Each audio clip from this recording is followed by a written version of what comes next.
Welcome back, friends. Today for Art at Home, we're going to talk about space and contrast.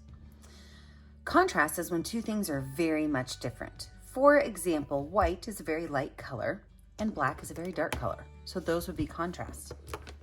If you look at your watercolor tray, you're going to want to think about what the lightest color is, which is yellow, and what maybe your darkest color is, which is probably purple, maybe brown or black. But those would give you a really high contrast, something that's very different from something else as far as color goes. So today we are going to use a watercolor tray, watercolor paper, a pencil, Sharpies, an eraser. You're probably going to need a paintbrush and some water. We are going to create a mountain scene to show space and contrast. Now, space. I'm not talking about outer space. I'm talking about how far away something is. If you can imagine yourself standing on the top of a mountain, looking at other mountains, how can you tell which ones are close and which ones are far away? Let's look at this picture right here to figure that out.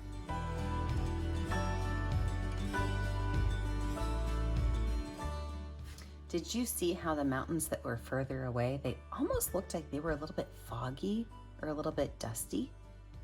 And the mountains that were closer, well, they had a lot more detail to them.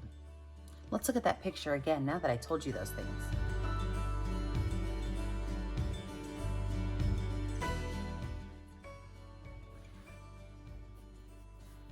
Space can be shown in lots of different ways too. You can use perspective, which is where all things go to one point. Look at this picture. See if you can find the one point all things go to.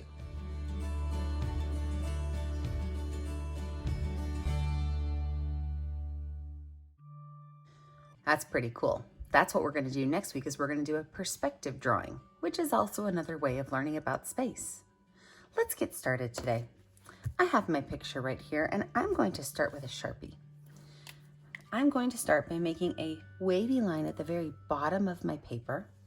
And this wavy line is going to be a dental wave because it's going to be the ground I'm standing on in my imagination.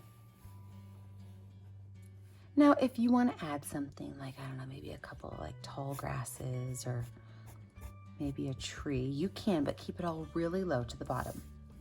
You're going to go ahead and color everything underneath this line in with your black Sharpie.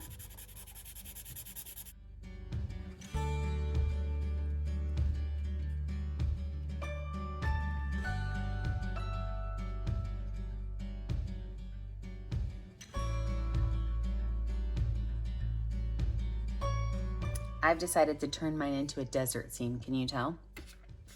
Now I'm gonna grab my watercolor tray.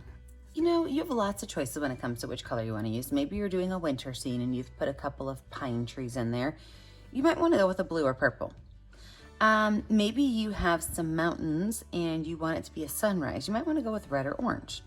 The choice is really yours. I'm gonna go with orange because I want this to be the mountains.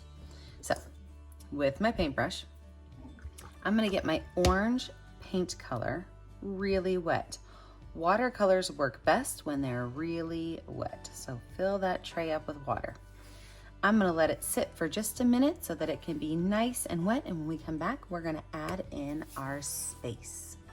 Now that my watercolor is nice and wet, here's what we're gonna do. I'm gonna do a watercolor wash, which is when you add water to your paper and the paint magically moves around all on its own. So I'm putting water on my paper. I'm moving it around. I want to cover my whole page with one solid color. There's lots of different ways to use watercolors, and we are going to use an overlapping method today. So get all that water on there.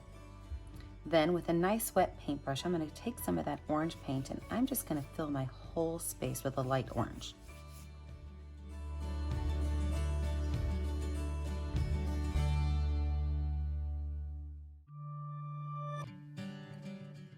If you have a hair dryer or maybe a fan close by, you can use that to help your painting dry. I keep a fan right next to my art station, so I'm going to dry this really super fast and come back for my first layer of mountains. Something you might notice when you're using watercolor paper is it tends to kind of fold when you let it dry. You can always use a piece of tape or two to hold your picture in place.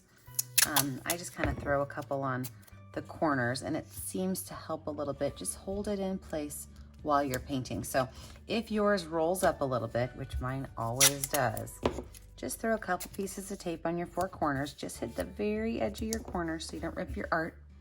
And then you're ready to continue. So that mountain we talked about, we're gonna do 3 different mountains.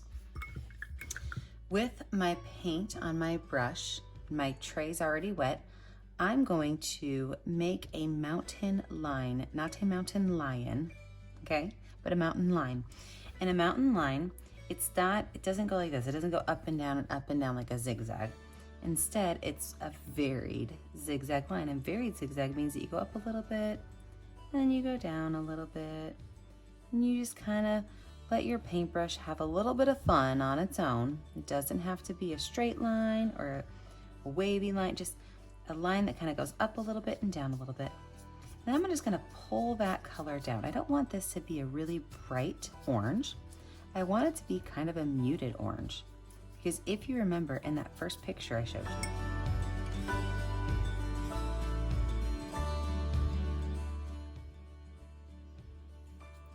the very furthest mountain is the lightest color. There's a lot of air between you and that mountain, and that air tends to mute your colors. So you're gonna make this a really light color. Just kind of pull that color down. Now, since we did not get our paper wet before we put this first mountain on, we can only wait just a few minutes and we'll be ready for our second mountain. Let this dry just a little bit, and then we'll be ready to add our second mountain in. About 3 minutes and mine was dry. That means I'm ready for my next layer. Same exact thing, paintbrush and paint. This time I'm gonna use more paint. I want this next layer of mountains to be a little bit darker. I also don't want to copycat my first one. So maybe I could start this one a little bit above from there. I want this one to be different. It's its own mountain range. It doesn't have to go up at the same points. It doesn't have to go down at the same points. It can even go over that first one if I want it to.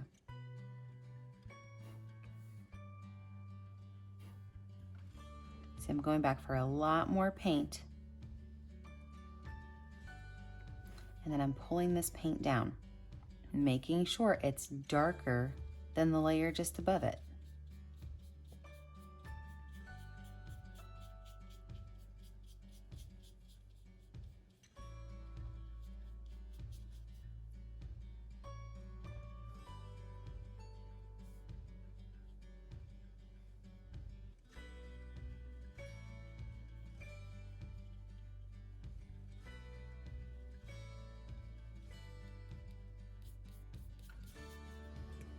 Now this color I am going to pull all the way down to my black Sharpie. I want my base mountain, my darkest mountain, to have a really great background to put it on, which means it's probably going to take my painting a couple minutes to dry. But patience is a virtue, and a virtue cannot hurt you.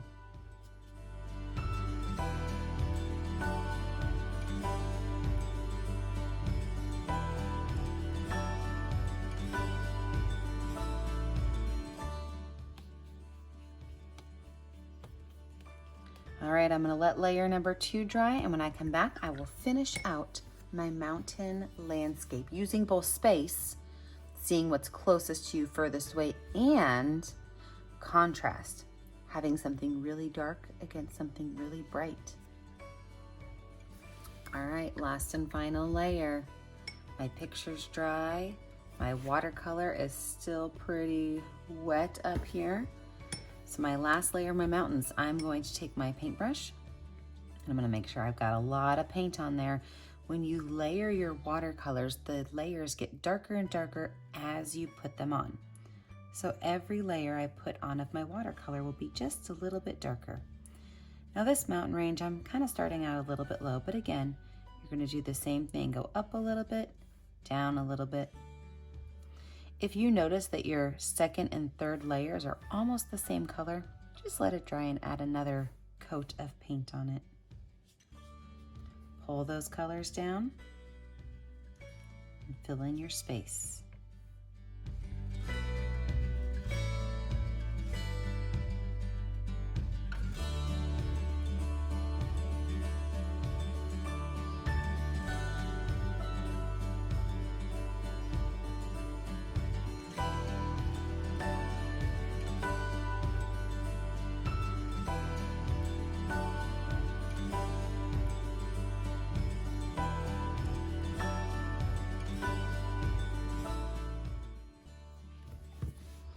And there you have it, friends. You have just created the illusion of space by making your background a lighter color than your foreground. You've also created contrast by having a very dark silhouette in the front against a very light background. I can't wait to see your pictures. Make sure you post them on our Painting with a Purpose Facebook page and tune in every week for your art at home. Remember to like and subscribe to our YouTube channel so you can be kept up to date on all of our latest videos. And remember, as always, stay safe, stay creative, and stay kind. Have a great day, my little artists.